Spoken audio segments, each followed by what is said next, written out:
Welcome to a massage here with Ruth, one of the clients of this clinic from way back. She keeps coming for maintenance massage, but as you'll see, she does have very specific needs for massage. Most of this will be remedial massage, the sort of work that a lot of our members in the association do. And as I progress, I'll be ad-libbing a little bit to give you an idea of what's going on. It is not a standard set routine. Don't imagine that massage must be exactly what I'm doing in the next few minutes. This is a massage that will suit Ruth today, another day, or with another patient. The style of work being done might be very different. It's very hard to define massage. This is basically Swedish, but we have a client here with real need for massage. So I think we could say what I'll be doing is really remedial, not just simplistic Swedish massage. We call this stroking effleurage. It's very soothing. I don't think she'll find this at all painful or distressing. And her nerves and her circulation, they'll find it fantastic. I am ad-libbing. This is just a natural massage as our clients experience it.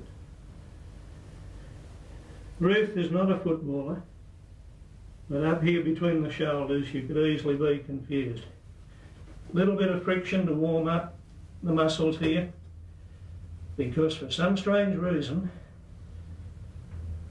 they feel as though she's either a lumberjack or a truckie. Maybe she's a motorbike. It might be Mike Doohan, one of our other clients. How's it going, Ruth? Too heavy? No, it's great. Thanks, Phil. I think she's happy. Most people are. It's one of the few forms of therapy that's extremely effective and enjoyable at the same time. Not a bad combination. And once it is learnt, not a difficult modality to apply. Sometimes people think that by the time they're up to their fourth or fifth massage for the day, they've done a hard day's work. But if your own posture is correct, it's not too hard on the body. Have a massage yourself at the end of the day and everything's back in working order. Ordinary effleurage, which is used in just about all styles of remedial massage. Little touch there of technique that comes from the aromatherapy work, but again that's a very different style of specialty work with the essential oils, which are so therapeutic in their own right and which are for real therapy, not just because they smell so lovely. Actually, aromatherapy oils are being used at the moment. Ruth's very partial to sandalwood, chamomile, and of course there's a little bit of lavender. And because she's special, there's a little bit of rose in the mixture I'm using. But already she's relaxing down there between the shoulder blades. Not quite as tough a specimen as she was on arrival. I'll be working a fair bit on the shoulder near you, because she has suffered from a frozen shoulder. She tells me the ice age is over, the shoulder's in much better condition than it was a few months back. Now it's not effleurage.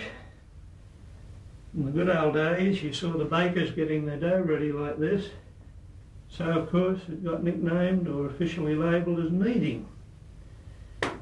Very handy for freeing up the deeper muscles, releasing any toxins or lactic acid, any other waste products that are stuck in the muscle fibres and should be shunted off into the blood system or the lymphatic system. Quite often you'll hear people inquiring about, do you do lymphatic massage or lymphatic therapy, lymphatic drainage? All our members do lymphatic drainage. It's a basic component of real massage. And this particular movement is one of the key elements in getting the lymphatic fluid free to start moving and to internally cleanse the muscles, the body in general. Athletes often come to us thinking we're going to work just on their muscles, but this is for the circulation, the lymphatic system, the nerves, all aspects of the nervous system, which is quite a complex part of our being. And for a little while I'll stop the lecture. Ruth wants me to concentrate on just what I'm doing.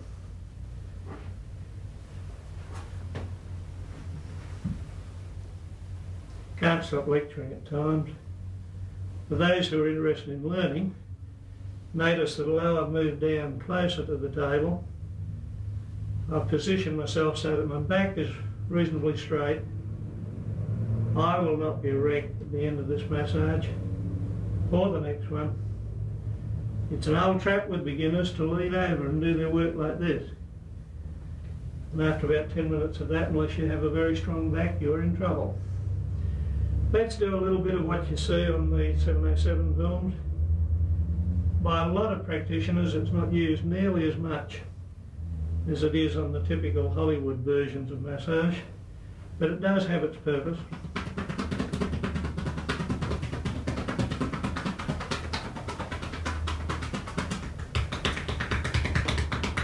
That too heavy? No, it's wonderful. Bruce used to massage.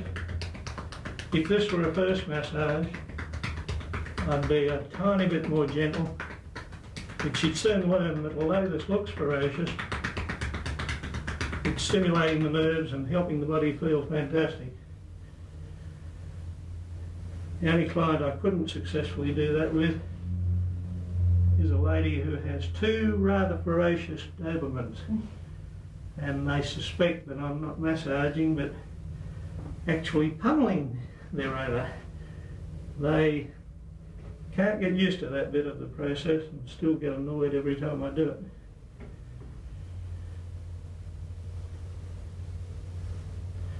While you're massaging, even the bones get attention, but with extreme care. We are not chiropractors, we are not osteopaths, we do not do any versions of manipulation.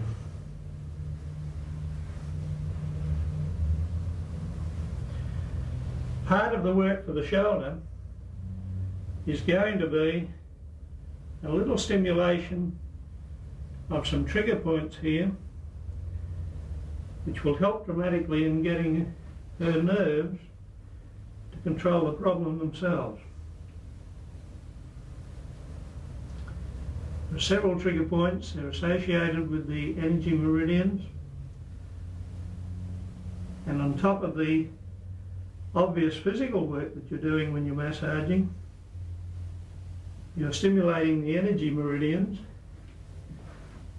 and if that's done with expertise, you're actually applying a certain amount of Chinese medicine to your client. A little bit more on the shoulder blades, and a very significant point here which helps the bladder meridian, which is relative to a lot of the systems through the body. And at the same time, this acupressure work is very helpful to the brachial nerve, which is highly involved in Ruth's shoulder problem. Working on this side, I can check the degree of mobility that's natural to her. Now, on her last visit, I couldn't achieve anything equivalent to that much shoulder rolling on the left shoulder over at your side of the table. I'll try that in a moment. A little bit more simplistic Swedish massage just to keep her back warm, keep all the nerves happy, soothe, soothe. And they coordinate with every other system in the body, right through to the endocrine system. Now, a gentle check on how things are progressing with this particular problem. It's noticeable that Ruth won't let that elbow drop down to the table. She should be able to let that relax. It should drop to the table, but there's a long-term history of tightness here in all the shoulder blade, all of the shoulder cuff muscles.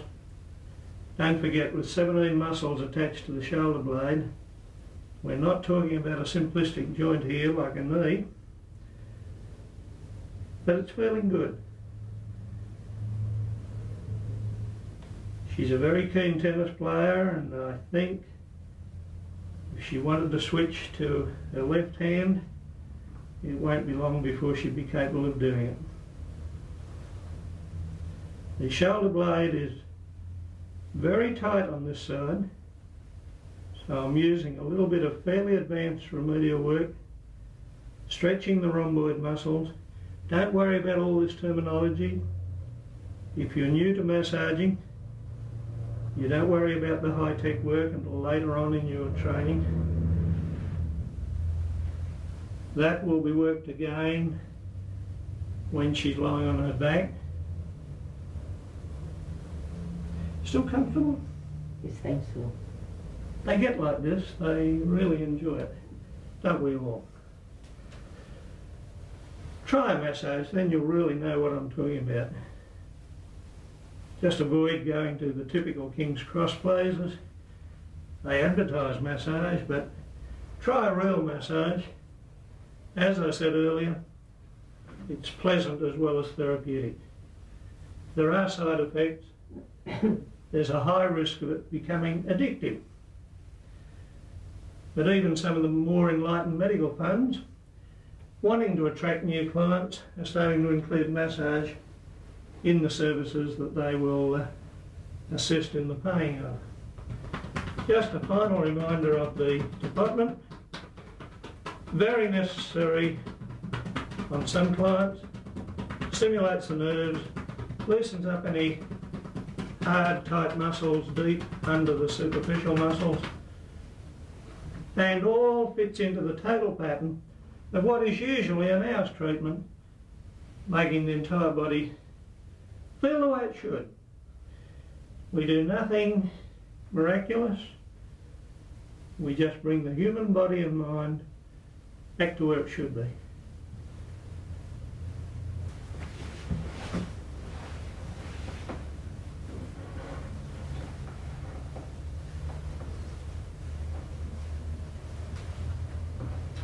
The calf muscles are so tight, if she were a stranger, I would accuse her of living in a third-storey home unit and climbing up those stairs 20 or 30 times a day. I know she lives at ground level, but she does something that her calf muscles don't like.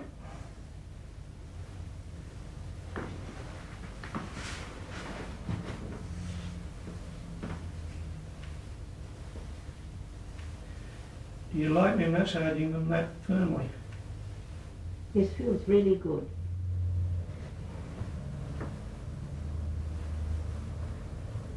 This has not been scripted, her answers are genuine.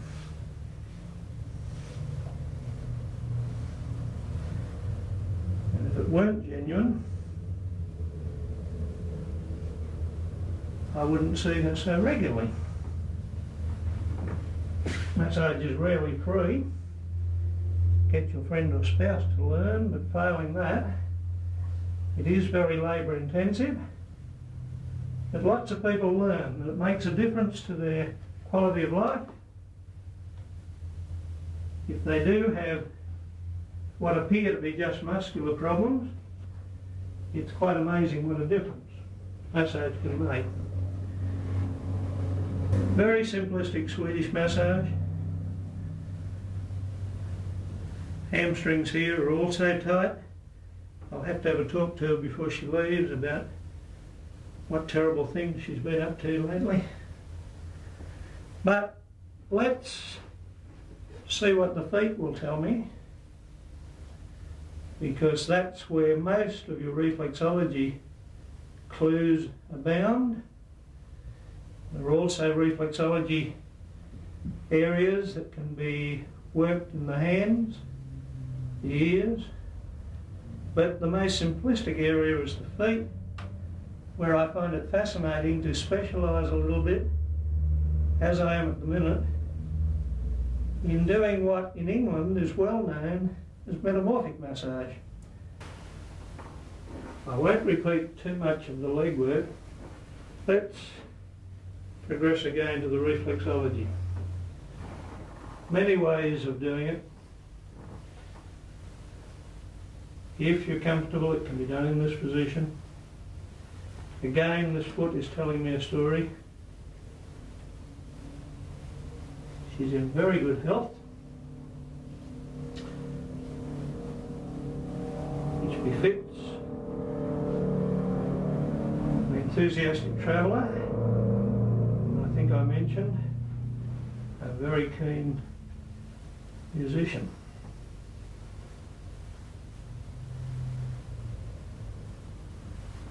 If I knew as much about massage as Ruth knows about music, I'd be a very happy masseur.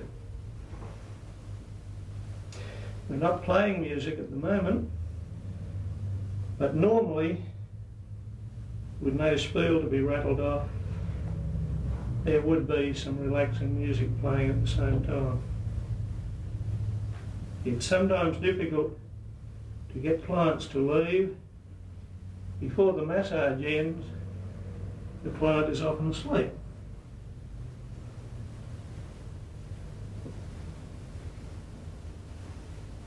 Like all of massage, reflexology does not have to be done to one prescribed method. Some people use very precise equipment to get to the appropriate parts of the foot that they wish to work on. Others work as I'm working at the moment and just use their fingers and thumbs to stimulate the various zones. It's perhaps known to you as zone therapy.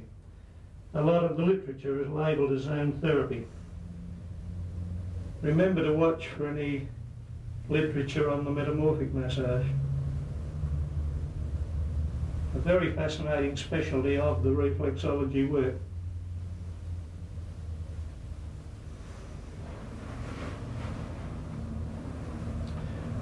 While I have the foot available to me, I'm just checking the freedom of movement in the ankle. Taking it through its natural range of motion, but not going beyond its normal range.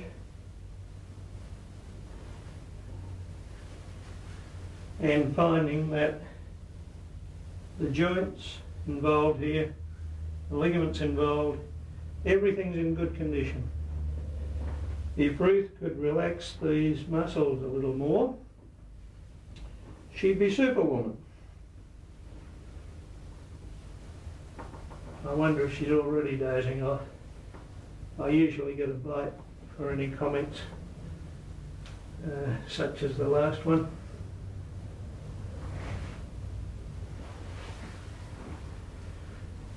I did massage the left leg first deliberately, the yin leg. The total nervous system obeys the laws of Chinese medicine very precisely. In general, if there's no other contraindication or reason, the yin side of the body is always approached first, then the yang side is more receptive than it would be if you were to massage it first.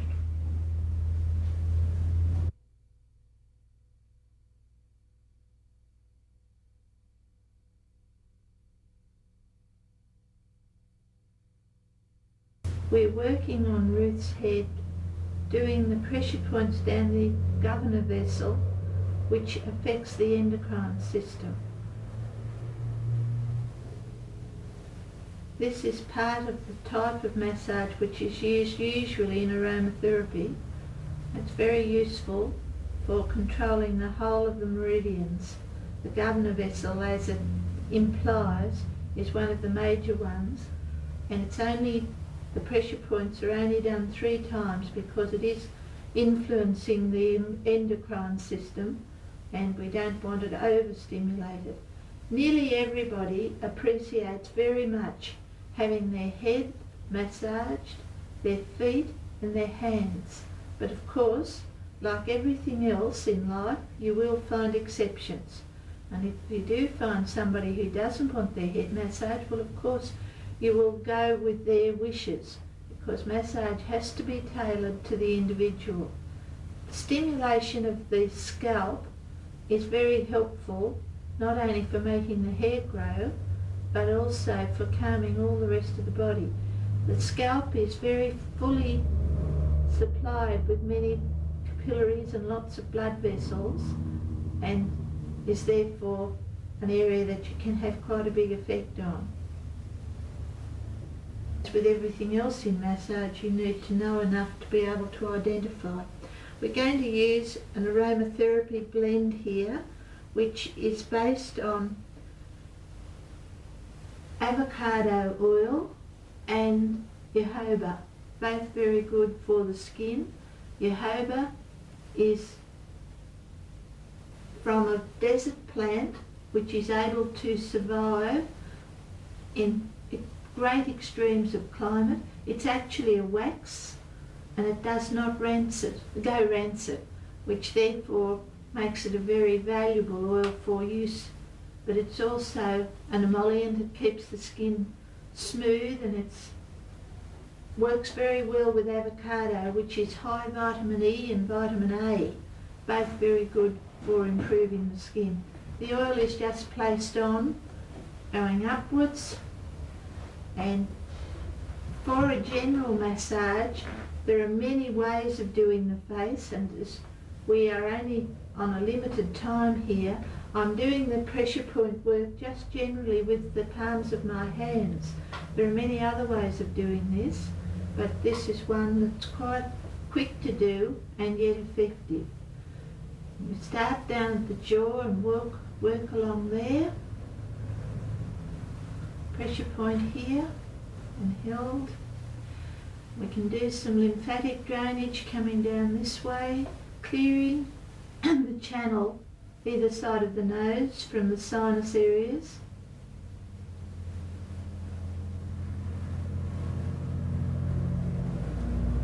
The lymphatic vessels are numerous in the face.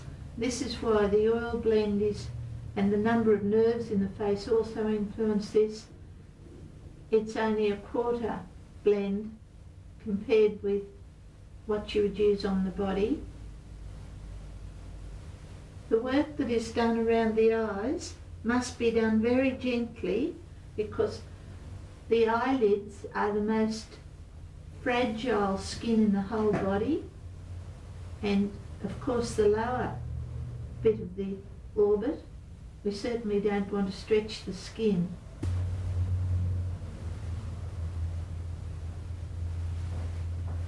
At the end of that movement, we rest the finger just for a moment on the actual eyeball.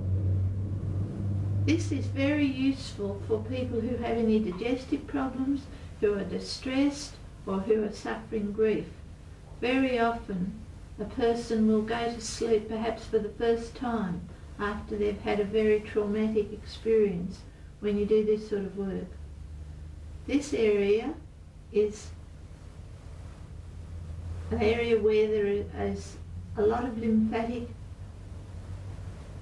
vessels, and a little pinch movement is used for clearing the lymphatic fluid.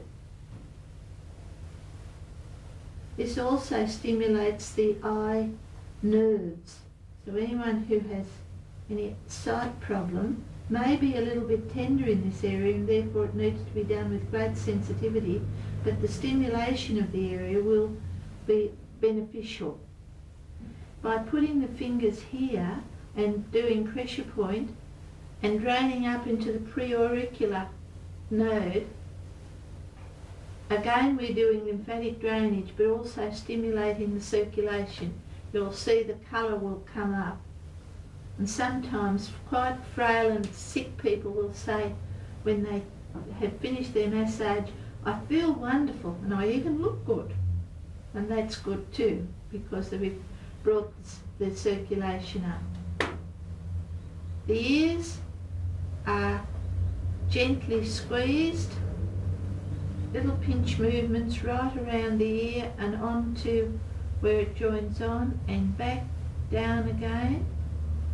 There are 214 acupressure points in the ear, and you can do a little bit of just pulling on the earlobe. A little bit more work on the neck.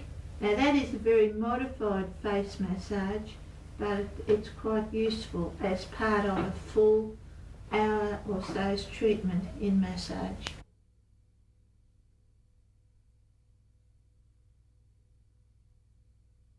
This particular massage begins without any oil, where you are establishing contact with your client and working on the polarity of the body. If you want to talk in Western terms, you're talking about the electrical energy, the flow of electricity through the body. If you're talking in Eastern terms, it's the energy meridians that we're working on. And I have my hand across the occipital ridge at the base of the neck, and then I'm going to T5. All of aromatherapy is done with great care on the way the towels are placed, the aesthetics of the massage, the quality of the music, the quality of the whole appearance is important, as it is in all massage, but particularly so in aromatherapy. The left hand is kept on the body as you move down. I'm going to T10 in the thoracic area, then to L2, L3. These are held much longer than this as a balancing process than will be shown on this abbreviated version, but so that you understand where the placings are. Now I'm going on to the sciatic notch on the far side of the body and doing a stretch. The stretch is done longitudinally, not down towards the floor. Now over on the other side, onto the sciatic notch on this side, again another stretch. And with all stretching, they must be held, put on gently and let go gently, and then the hands are swapped over, and there's a little bit of feeling of this to get the person used to the feel of you, and you to feel what tension is obvious in the neck or isn't obvious, as it isn't in this case. And then pressure point work is done along the occipital ridge with the hand opposing to give opportunity to make pressure work even. The thumb, using the pad of it, is placed up under the occipital ridge, and you work right across to the occiput, swap the hands, and coming from the mastoid process, working back this way with the middle finger into the occipital ridge, and then again back to the occiput where the radial is done twice, so it's done each time. Now this movement is normally done 5 times. You're doing pressure point work all the way along. It's press and slide and go to the occiput and then change and come across. But because I'm only going to demonstrate the various moves here, I'll only do it that many times for this demonstration. Then the hand is placed in position and the ridge is worked in circular frictions, and then it's pulled up through the hair to disperse the electrical energy that's established. When that is done satisfactorily a number of times, then you uncover the body and get ready to put the oil on to do the effleurage. It's important not to make slurpy noises. It's important to warm the oil between your hands and to place it first of all on the less vulnerable areas that are more used to being touched, and that's in the shoulder area, and then move down to the lower back, which of course is also the warmer area, and therefore the warmth of the oil is important. And the effleurage is done with the whole hand, fingers leading over the shoulders, cross at the waist, round the gluteal area and back up. This would be done many times. I'll just do a couple. Keep doing this until you feel the person starting to relax well. The whole flat of the hand is used, as opposed to Swedish, where you usually lead with the fingers or the thumbs. The thumbs are placed towards each other with the pads being used, not the tip so much. I'm in the channel alongside the spine, working on the ganglia, and it's press and slide, press and slide. And because this would be done 5 times at least, normally, you don't have to be too fussy about how many times, because by the time, or just where you place the pressure, because by the time you come back, those many times you will have covered all the areas. It's important to do this well, that the hands are placed and then the body is used. Body is important in all massage technique. You don't just use the muscles of your hands and arms, but you use the entire body. And it is important that your feet are well apart and that you are stable so that you can move smoothly. This again is done 5 times. I won't repeat it now, but it's pressing along the ganglia on the far side and then the near side. The next movement is lymphatic drainage, done like that. In one sweep up to the thoracic area and 2 small ones off the shoulders. This one again would be repeated 5 times.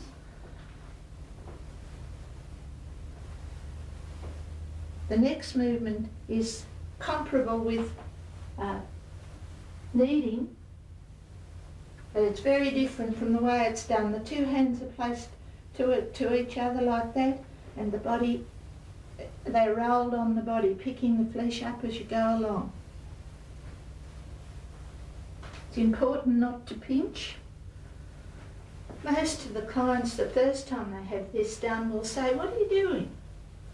if they're talking at all, because it's very different from any other movement, but the concept is to pick the flesh up and give the underlying tissues a fresh environment by moving the material that has become to a degree static, even in a healthy body. This massage is done all from one side, so it's more difficult when you're over the near side, and it's important to be in the right position so that you're not stressing your own back.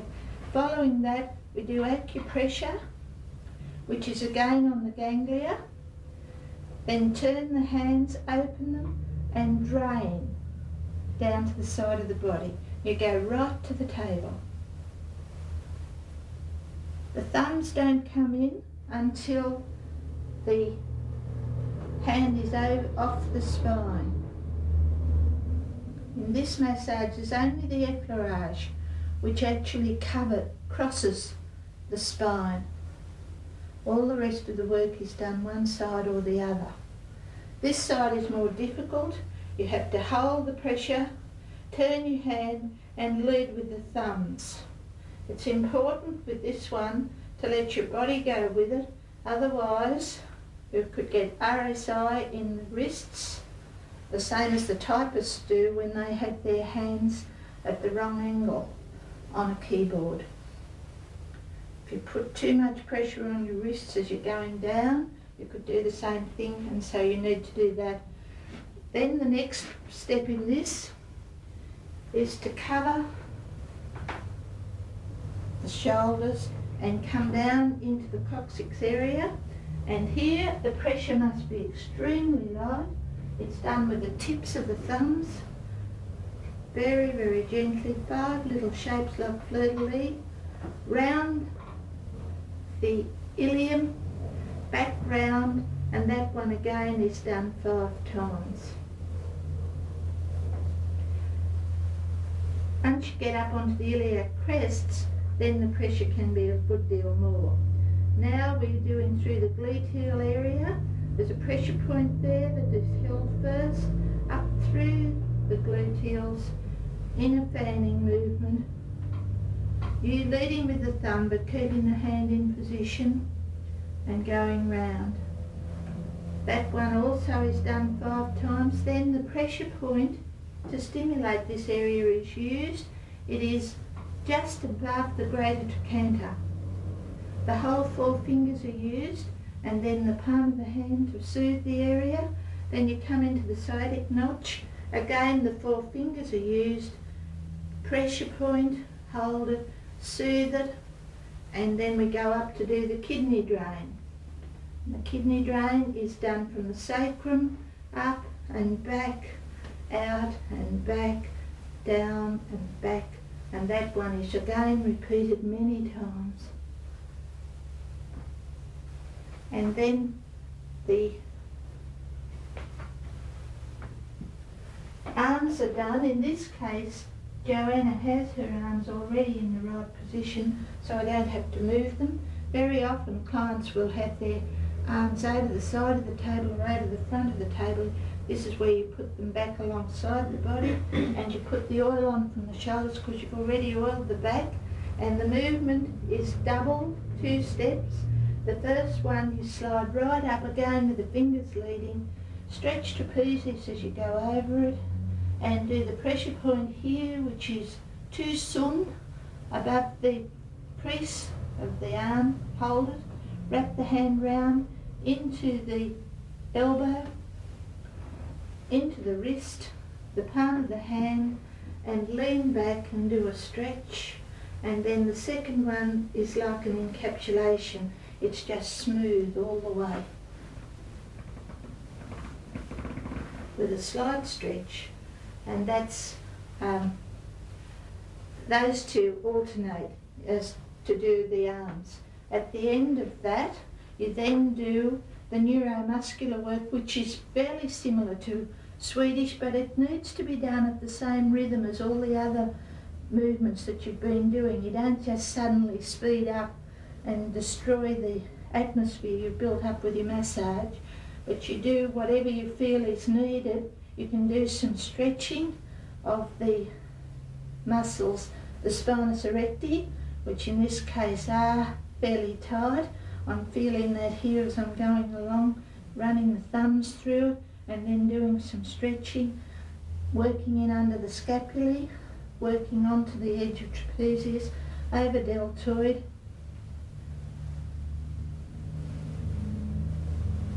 into the intercostals, and then same movements would be done on this side. And then this time you slide your hand through, and one smooth movement here to take off the electricity and up through the hair, and that one is done 5 times.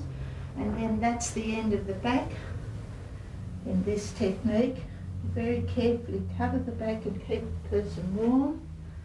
Then come down and bring the towel up. The oil is put on from the feet in one smooth movement. You don't come back as you do in other massage because we're working on polarity. So you go up, starting with the feet, making sure that there is sufficient oil, especially if the feet are dry. Then you rest the hands on the palm, on the sole of the foot, over the ankle, wrap the hand round, over the popliteal fossa and off. The second movement is pressure points down the feet. This one is very important that it be done in parallel lines, tiny thumb frictions. Again, this is done 5 times, so you go lightly the first time and you get heavier and heavier to the patient's limit, of course, never go beyond any pain threshold. For the sake of this exercise, I'll do this with this hand only. so that you can see where I'm going. I'm doing parallel lines up and down the sole of the foot. Right on the point of the heel there is a heart point that you always make sure you go back to. Down, work across the top of the foot, across the pads of the toes, back up again parallel, back down again the other side, until the 5th time you're trying to actually sculpt the bone. Then you get in and you work around the malleoli. If you can't do it evenly with both hands at once, concentrate on the fingers and then concentrate on the thumbs. The lateral side is far more likely to be sore and to be damaged from things that have happened. A little bit of sliding up and down, which is lymphatic work. Wrap the hand round well, come up into the popliteal fossa, press in with the whole 4 fingers, rest the hand to soothe it and go back up into the pressure point in the gluteals that we were on before and hold it and take the hands right off. And they're the ones that you alternate. The just holding and then the ones with all the pressures. As I mentioned, all aromatherapy must be very conscious of appearance and keeping everything quite appropriate. So I'll demonstrate the turning. Would you please just allow me to swap pillows? The towel is already folded up and you form it into like a little tent by holding at both ends. And would you please turn over? Doesn't matter which way the person goes, you have them covered so that at no time do they feel uncomfortable. The support under the ankle must come up under the knees because you will cause lower back distress if it were left in under the ankles. Under the knees it lets the lumbar region go down to where it ought to be, and that's very useful, especially for anybody who is suffering from lordosis or any lower back pain. This towel is placed over the top like this, and the underneath towel is just brought down so the person is tucked in and comfortable, and then the towel is put back so that at no time is your client either cold or feeling uncovered. The encapsulation of massage is one of the effects that we wish to develop. It gives the person a great sense of security. Having turned our client over, we then go away and wash our hands right up to the elbows to make sure you've moved the static electricity built up on the back of the body, because the polarity on the back is different from the front. Then you come and sit at the head of the table, making sure that your client is very comfortable, and work on the endocrine points, down the governor vessel in the centre of the head, and you go right down to where the head is touching the pillow, with pressing one thumb on top of the other. That will be done 3 times, and then go on to the face by putting the oil on. The oil is put on starting below the jawline, sweeping up the neck,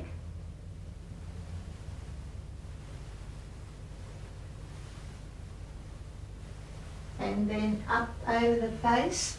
The face is used to being out in all weathers, and you don't have to be, unless the person is frail or has something wrong with them, you don't have to be too gentle on the face, because the face actually is used to being exposed to all the elements. Then you do some effleurage on the forehead, which is done like this. It should be done so it's all continuous. The person's hardly aware of the fact you've changed from one hand to the other. Then pressure points are done across the forehead. Again, it's press and slide, and drain into the preauricular node. You do as many parallel rows as it takes to cover the forehead.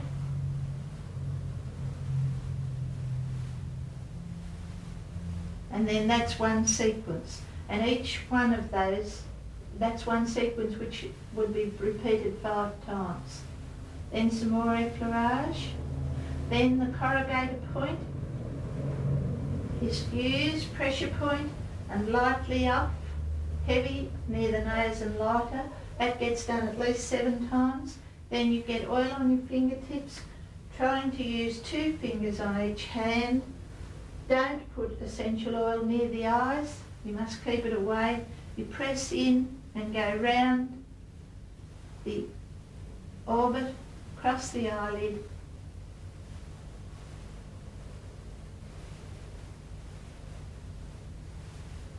following. This one is on the small intestine meridian. It's very good if there's any problem with digestion or if there's any insomnia or distress. Then you do some more effleurage. You follow that with a lymphatic drainage technique.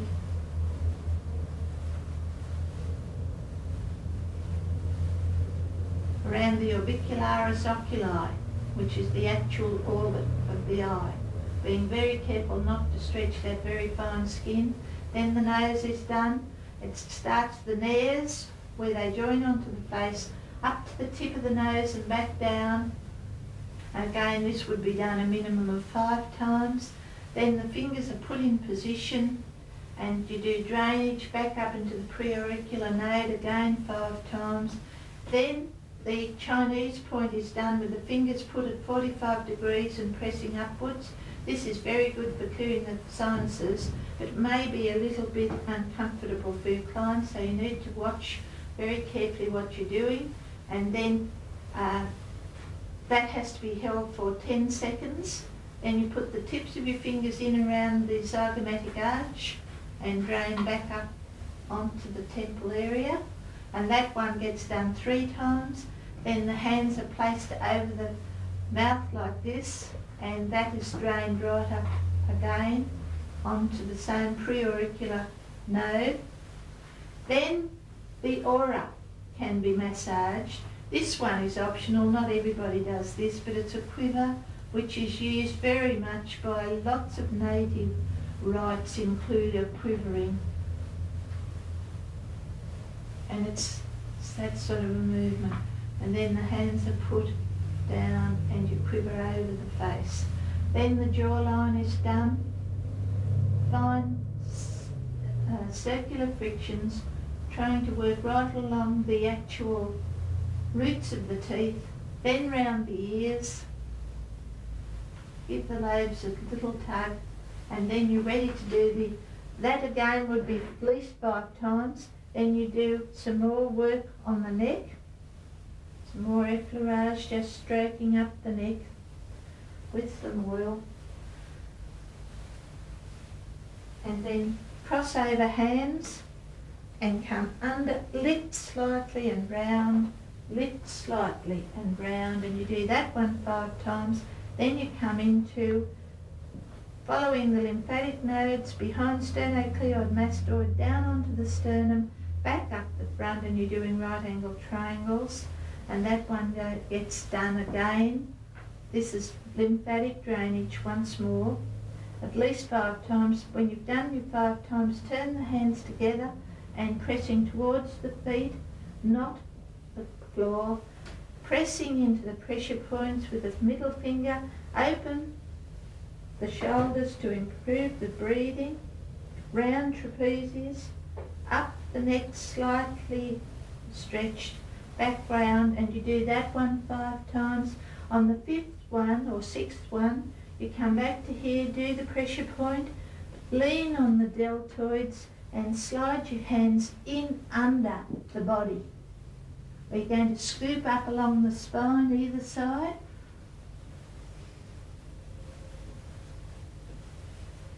This is very useful if people have tight spinous erecti. I'm again only doing this at an accelerated speed for the sake of the demonstration. Up to C7, and you trace around it with the big finger on one hand, then the other hand, so it's gone both ways round C7. Then you come up the neck, working on the neck muscles. You slide the pillow out of the way because you must not do any neck work in flexion. sliding up along the vertebrae of the neck onto the occipital ridge and lean back, making sure the body's absolutely straight, and do a stretch which is put on gently, held for a minimum of 10 seconds. And let off just as gently. That one gets done at least 3 times. At the end of that, you bring your hands together, cup them in the middle of the neck and do a light vibration. Vibrations of that sort are useful for relieving the nervous tension which can keep a muscle tight. Okay. Put the pillow back in place, and you've then finished that part. Then you come along and put the tips of your fingers together under the clavicle, come over to here, which is the lung point where the bones join in, put the pressure point there, open the deltoid, slide along trapezius and very lightly off the side of the face. Again, that one is done at least 5 times. Usually by this stage the person is very drifty. You put the oil, the body oil this time, in your right hand. Make sure you don't have any on your left or any additionally on your left. Put it onto the solar plexus, and you put your left hand over the elbow so that it's like that. The right hand's just put the oil on. You hold that for a count of 20, you're establishing polarity again, and then you put your right hand on and you get in time with the breathing. I find it most successful to do this with my eyes shut, so that I'm totally concentrating just on what's going on between the patient and me, and I'm unaware of all the things around me. Then as you get in time with that, on the exhalation you go in a little more deeply and rotate anti-clockwise. This is to release the nerves, and therefore it is not following the peristaltic action. People who usually do massage will note that normally work on the abdomen is done in a clockwise way. This is anti-clockwise only on the nerves.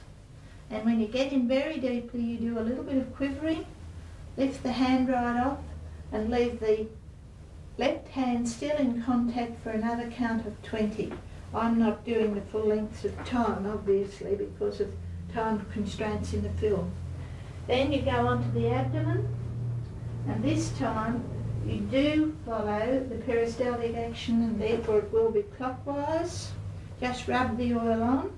You put your thumbs up onto the sternum and come from where you drain down. You're draining again over the liver and the spleen, in under the back, touch your fingertips, get your feet widely apart to save your own back, and come round the iliac crest and drain into the inguinal node.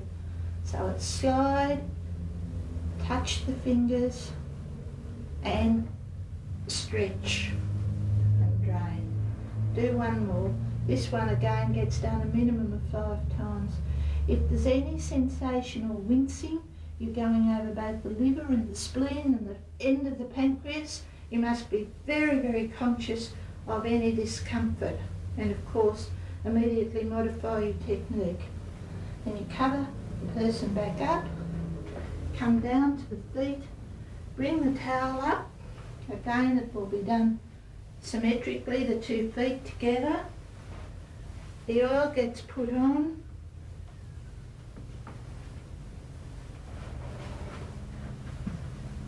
In long sweeps from the feet up, and the movement is from the thumbs, from the heel medially, a smooth pull through to the big toe and hold it along the sole of the foot to the second toe and give it a stretch to the third toe. It's not a tug, it's a stretch. Put the hand out underneath in smooth movements down onto the great toe and stretch it, following the second metatarsal onto the phalanges, the third one, Usually, depending on the size of the foot, it's easier to go around the outside for the 4th and the 5th toe. This again will be done a minimum of 5 times, so you don't go too heavily the first time.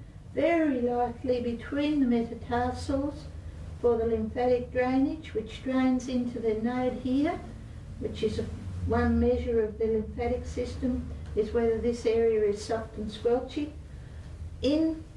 Working round the malleoli, thumbs and fingers, especially laterally. Wrap your hand around and slide up the leg onto the patella. Soothe it with the 4 fingers. Hold it to soothe it with your big finger ready to go up into the inguinal, onto the lingual ligament in the node that we were there when we were coming the other way from the abdominal work, and take the hands off. When you've done that a minimum of 5 times, you should have the soles of the feet very well worked on, so that you can feel the bones right down. The greater the mobility of the bones in the feet, the better the person will feel. Because this table is very long, I'll try and do it from here, but normally you hold the feet like this to finish the massage. This is a polarity movement again, with the flow of energy going through the left hand, round the body and back out the right hand. And this is the soothing end to it. If possible, you hold the person's legs up. If you can't, you can do it down in that position, but it's not as effective as if it's up like this. You should hold that for a minimum of 3 minutes. Put the feet down very gently, and then it is important to finish off by wiping the feet very well, so that there is no oil left on the sole of the foot, or where it will slip in the shoes, or cause the person to slide on the tiles in the bathroom, because that would be a negligence on the part of the practitioner. And it also feels most uncomfortable.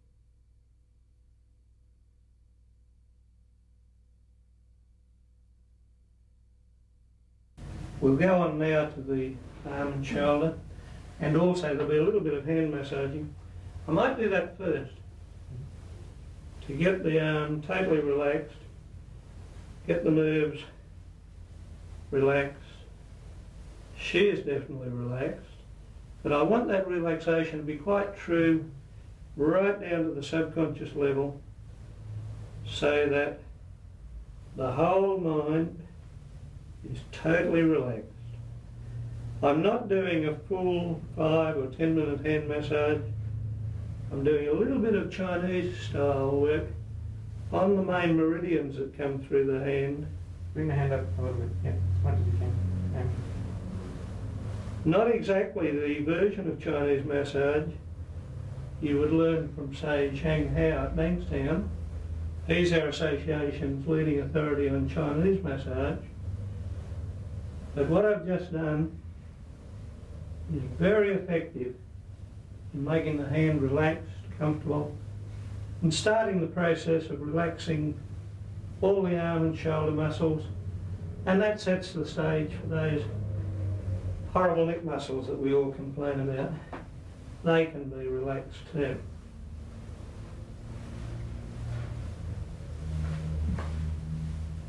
I think she might be asleep.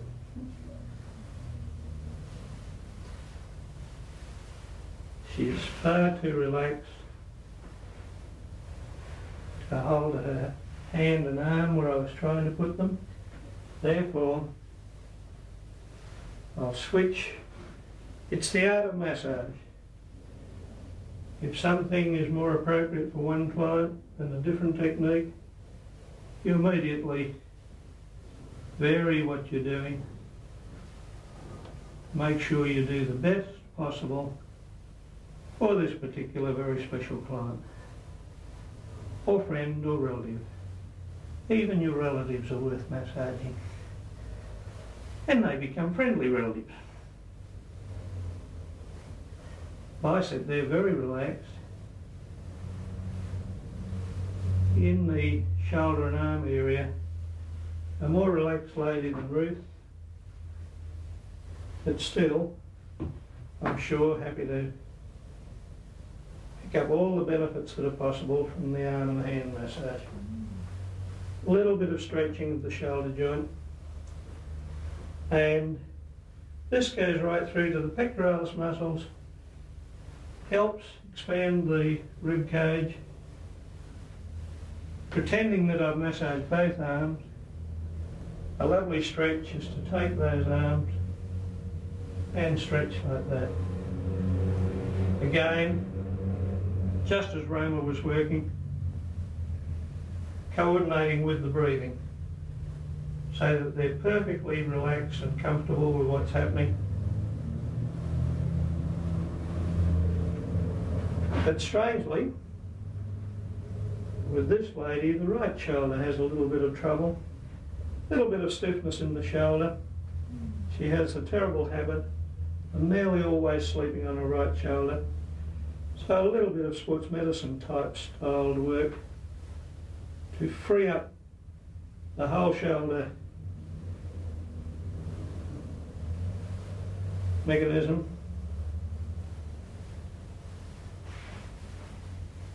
Earlier I claimed the ankle was complicated, but the shoulder is quite complicated also. A little bit of a stretch in this direction, very beneficial to the connective tissues. And now some rolling of the shoulder joint.